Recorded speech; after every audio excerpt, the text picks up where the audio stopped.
जों सिगां BPF-निमोन जों BPF-जों हाजासे मिथिं दावथिं जों ओंखारफादोंमोन नाथाय ओंखारफानानै जेबो जों मोजां फिथाइ मोनाखै बेनिखायनो बे सासे गोरों बेनिखायनो जों आसा खालामदों जे बे देरहाखागोन 100% देरहाखागोन बियो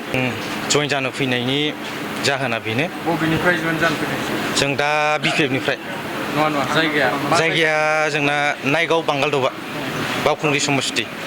साबेसे जाफैदों जों दा बांगालदबा 13 जन दङ जों BPF-निखामोन आरो दाबोरगावनिफ्राय दंदां 6 जनसो औ दा गासै 20 जनसो दंदां औ दिनै जइन जानाय गोदान दोलोनि जानानै बे समाव माबायदि मावलांनो सानो नोंथाङा देरहानायाथ' 110% देरहाखागोन सारा